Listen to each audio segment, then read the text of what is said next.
Catherine Schwartz, who's the executive director of our Alameda Family Services, that provides counseling for individuals, families, youth groups, or groups of youth, um, reached out to me and said, let me know what we can do to help. And I'm very appreciative of that. And also, I am one who believes that you just need to keep talking. We need to hear from our residents. There was a town hall last Sunday that the Vice Mayor, John Knox White, convened. It went for 5 hours, and I listened for all 5 hours. And some of the most painful remarks came from African American Alameda residents talking about being followed home by the police after having moved to Alameda, having that happen several times until officers realized that this woman actually lived here. And another gentleman, a lawyer, talked about how his Black friends won't come to Alameda to visit him, and several mentioned being warned not to come to not to move to Alameda as African Americans. And I'm also, not only am I fortunate to have a close affiliation with the uh, mayors of Alameda County, I am friends with a lot of council members on other councils, and one of my friends, Lynette Gibson McElhaney, is a council member in Oakland, and I was talking to her about my experience here, what had recently happened, some things I'm trying to do to move us forward, create some dialogue, and she said, yeah, Marilyn, I mean, Alameda, she said, you have wonderful diversity in so many ways, but you have this reputation. She said that thing about driving 25 miles per hour, African American residents take that seriously because they don't want to get pulled over by the police. And it just, I will tell you, it hurts my heart to hear that. It hurts my heart to hear our young people, teenagers at these demonstrations talking about how they would be afraid to call the police if they were in some sort of trouble, because that might make the situation worse. And so we can do better. We have to do better. And as far as talking, so I'm listening to residents of all ages. I want to hear their experiences, but I also reached out to the Police Officers Association. I called the POA president on the phone and said, you know, the Police Officers Association, you can either be a part of the solution or a part of the problem. And so we need to hear from you. And what are you willing to do? And so I will say we just texted as recently as this morning, and he's not able to be on the call because he has another assignment today. But I will say, and he said I could share what he told me, that the the POA is the Police Officers Association is absolutely committed to a better way of policing. I want them to be a part of these difficult conversations. And I know that the Police Officers Association President, Alan Kobayama, was listening in on the entire town hall last Sunday. So he heard those remarks himself. And he believes we can get to a solution if everyone puts aside their egos and works together. And I'm committed to doing just that. I'm looking at my notes quickly. Oh, and I just also want to really thank, I don't know that she's on this call, but I got a letter, a very thoughtful letter from an Alameda resident who's a San Francisco firefighter, a woman firefighter. Yay, we don't have too many of those in Alameda. Anyway, she's been a firefighter with San Francisco Fire Department for 21 years. And as you can imagine, firefighters are often first on a call or in an emergency situation. And in San Francisco, I'm sure you see a little of everything. But she talked about that she'd watched the videotapes. She was very disheartened by seeing them, of the videotapes of this arrest. And she said, there clearly needs to be more training, more experience, maybe riding with experienced officers in how you would respond to a call. Respect, she noted something that I noted, and I'm not trained in police procedure, but the very first words out of this young officer's mouth when he approached this individual were, "Hey, dude." And the officer was younger than the individual being stopped. I mean, some of you know, because I share it, my background is Arab American, and as with many cultures, and not that the gentleman who was stopped was elderly, but he was older. And in my culture, as in many cultures, there's just this respect for your elders and the way you would address them. And if if you're a Spanish speaker, there's a more formal way that you would address someone who is older than you and than you would if it's your contemporary or someone younger than you. And there's just some basic things. I often say that you need to treat people the way you would want to be treated. But this firefighter said that she asked that the city of Alameda guarantee the highest level of training, community interaction, and assure that the manner in which a person is treated has nothing to do with the color of their skin. And I wholeheartedly agree and thank her. I messaged her on Facebook yesterday because this was a letter. People send letters these days. And so I just wanted to reach out and thank her because those were great comments. So at this point, I think I have spoken enough, and I see, let's see, I see Sherry Johansson with her hand waving. So I don't know that that means she wants to speak or she's got a comment. Sarah, I'm going to turn over to you. Can you explain to our viewers how to ask a question? You need to unmute yourself, Sarah. You're right, I do. And I crashed there, and I'm so thankful that the meeting continued because I was gone for a couple of minutes. And anyway, so I didn't fail too badly, I hope. no, all good. And the Facebook kept going and everything. So Great. Very thankful for Zoom technology. I have a couple of questions that I've received, so I'm going to go ahead and share those. But for Sherry and for anyone else who wants to ask a question, if you're on Facebook Live, you can ask the question on Facebook Live. I should be able to get to it because I'm multitasking here. And then also you can enter, if you're on the Zoom call, you can enter a question into the chat tool on the Zoom. So she's saying, I wonder, can we? Or if you want, Sherry, you can. Can we unmute Sherry? Yeah, we can unmute Sherry. Hold on one second. Is that okay, Sherry? I'm going to try. I'm not a good lip reader, Sherry. I know you're saying something, but I don't know what it is. There you go. Sarah, I was trying to enter a question on the chat, and it says you're not in the room. Oh, no. Well, I wasn't in the room, but now I'm back in the room. Even now. It's happening now. Uh-oh. You're not in the room. Oh. Okay, well, here. It says Sarah Henry is not in this meeting. Uh-oh. I'm here. I swear. Sherry, I just changed the permissions on chat. Try again. Okay. Or you could just say your question. Okay. Okay, I'll just say it. I'm sorry. Hi, Sherry. No, don't be sorry. I'm sure you know that quite a bit of the people that I talk to are very upset about this incident. I'm upset about this incident, Sherry. The Democratic Club had kind of a town hall, a meeting with Pamela Price and Malia on Wednesday, and we were trying to talk more about the solutions than necessarily the incident, because that was really good to hear from John Knox White. But my question is, how can we, as concerned residents, what can we do as individuals or as groups to change the dialogue and to change the way that the police handles a lot of things? Yeah. Did you finish? Yeah, I'm all done. Yeah. Okay. Thank you, Sherry. No, I would have been at that meeting, by the way, the other night, but that was Wednesday night, and I was on the Alameda County Mayor's Conference Zoom meeting, and we had a long and good conversation about many of these things.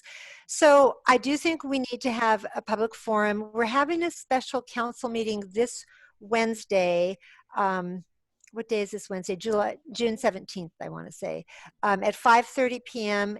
And we are going to discuss, the council is going to start discussing what it will look like. If you read the staff report, it is kind of benign. It's about, allowing the mayor to sign on to this mayor's pledge to do better policing, police practices like the the 8 policies that are recommended by Campaign Zero. Um, but certainly speak at that meeting. And then I just listening to my fellow mayors the other night at the mayor's conference, I think we probably do want to convene a workshop, and I would want representatives from the Police Officers Association. And by the way, Alan Kobayama, the Police Officers Association president, asked me to be sure to distinguish between POA is the Police Officers Union. You've heard lots about police unions lately, I'm sure, as just as separate from the police department, because they don't speak for the whole department, but he certainly speaks for his membership to say they want to work with us. But what I would envision is a workshop, and realistically speaking, I think it's going to look something like this, because for a while anyway, we're not going to be able to be in large gatherings, but this can still be very effective. But what I would like to see is, obviously the council will be there, representatives from the Police Officers Association, hopefully the chief, and I'd like to hear from community members, but I'd especially like to hear from some of these young people and some of these middle-aged individuals about their experiences, because I am so sorry that this incident happened to Mr. Molly Watkins. I am horribly sorry. But at the same time, the silver lining I will take from this is that, again, it just shone a light on something that wasn't just an isolated incident. When we started hearing from people about, well, this happened to me and that happened to me, you realize, yeah, there's work to be done. So anyway, I envision a community conversation. Some of the things that other mayors talked about in their cities, they have citizens police oversight committees. They also talked about, and just, if you have the chance, I don't even know if our department still does this, but to do a ride along to see the kinds of calls our officers get, and that, because one of the council members from, I think she's in Antioch, so out in Contra Costa, council member was talking about how so many of the calls an officer gets do have to do with mental health. And so is the best person or people responding to a mental health call really someone in a uniform with a gun? Or is it better to have someone trained in those kinds of interactions? Now, in some departments, and from what this San Francisco firefighter was telling me, I mean, they get that kind of training. So as a firefighter, but again, a firefighter's uniform is going to be perceived in a different way. The other thing that's a little bit complicated is when it comes to the services that cities provide versus counties, public health and mental health are under the jurisdiction of the county, unless you're the city of Berkeley, which for reasons I don't know the history, has its own public health department and public health officer. Other cities, we go through the county. That's why it is the county health officer, public health officer, not your mayor, who's telling you to shelter in place and wear your mask whenever you leave your house. I wholeheartedly endorse and back everything Dr. Pond is telling us, but those orders don't come from me. I am just the messenger carrying that. And the same with mental health. And I know, and I've made the connection with our police department, that we have a county behavioral health services department, and that's part of public health. They will provide workers, social workers, who are specially trained for emergency situations to go with police officers to calls that seem especially problematic. But is there a way that maybe we could have those resources in the city instead of going to the county? And then it's a matter of, resource allocation and all that. But yeah, lots of possibilities. But I think it starts with some good community dialogue in not, well, in this special meeting on Wednesday, that's the only topic, but we're going to need a number of conversations. And then we can also, we've got great examples from cities around us, and so we will avail of ourselves of other resources too. Other questions, Sarah? One of the questions that's come in says, what are the repercussions or accountability for the officers involved in the incident involving Molly Watkins? So that's something I can't speak to. That's a personnel issue, and it hasn't been shared with me because personnel issues are covered by state law, by our city procedures and the contract that the police officers operate under. So I do not have an answer to that. And I will hasten to say that we will always need to abide by state law. We don't get a choice. But we are lucky to be Californians, and we have a great legislature and governor. And but the police contract is up for renegotiation in 2021. And so I know that it's certainly something that I'm starting to think about, how could some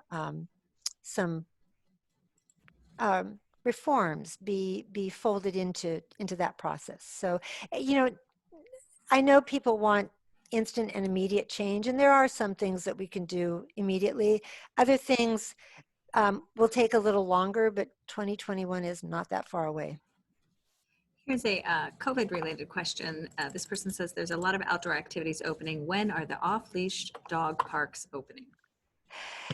Yeah, I definitely get that question often.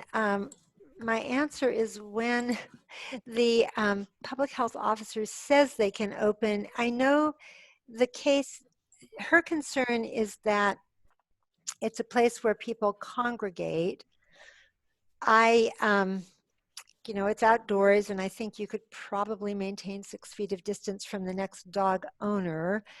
But again, we're in Alameda County, and she's being very cautious. Like after the Memorial Day weekend, we saw this uptick in not only positive cases, but in hospitalizations. And we definitely don't want to overwhelm our hospital beds and our ICU beds.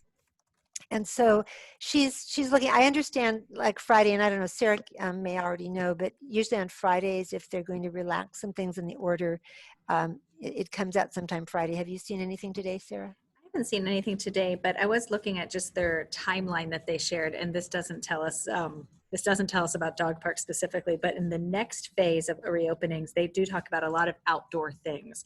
They talk about Yeah, outdoor fitness and outdoor pools. And right. so I don't know if that's a Yeah, hint, but who knows? yeah. And that was the county, not just the state? That's the county, yes. Yeah, yeah. So that could be for my dog owner or owners out there. That could be a good thing. I think that Dr. Pond was heartened that this week our hospitalization numbers went down a little, so that was a good thing. This is data driven as well. It should be. I mean, if you listen to the news, you know that those states that just opened everything up, hello Florida, hello Arizona, they're having outbreaks now. We do not want to be that state. So, and even for the county, the governor has his four-stage reopening plan, but we have to actually, the county, Alameda County has to ask for special permission just because our numbers are among the highest in the state. So be as patient as you can, be as diligent as you can. And I'm holding up my virtual mask or my invisible mask, but do all the things you're supposed to be doing. You can help flatten the curve. What else, Sarah? The next person's asking if there's any training that the city provides for employees on implicit bias, not just the initial training, but continuous training. Continuous training. So good question. That came up at our East Bay Division of the League of California Cities last night. I believe from hearing the police chief talk on this town hall a week or 2 weeks ago, I guess, that officers get initial implicit bias, training on how to recognize implicit bias that we all operate under, don't even realize it. But there is a lot of conversation out there about it needs to be regular and ongoing. And we just talked about that last night, as I said at our meeting, and said that, you know what, we as elected officials, we need to go through that training on a regular basis too. And so we asked for the league to provide that for us. Yes. I'll put a link into, many people have done this, but there's the Harvard implicit bias tests that you can take online. It's not a full training, obviously, it's just a quick test, but I'll put a link to that in the chat because it's quite compelling. Thanks, Sarah. The next person said that they think the community should lead the solutions on how we determine safety, and the police officer should listen and follow the decisions the community makes. I I agree with most of that. I would say, yeah, I very much agree that they should be community-led solutions. And then I would also want to hear from the police department to know, what input they would have. No solution is going to be the best we can come up with if it only comes from one side. So everyone needs to feel listened to, but the playing field has not been level, is what I would say. And it's time for the Police Officers Association to be in listening mode. I very much believe they are, and I will be all over them if they're not. So you have my commitment to monitor that. But yes, the community, my residents are remarkable. You send me some communications that just are so thought provoking, and you've done the deep dive, and I appreciate that, and I am in listening mode. So I'll stop talking and listen. Yes. Here's someone that says that APD has mentioned that they will not be responding to certain types of calls any longer. So what are the resources available for calls that our police may not be best suited to answer? Well, the communications I've seen are having to do more with a call that comes in and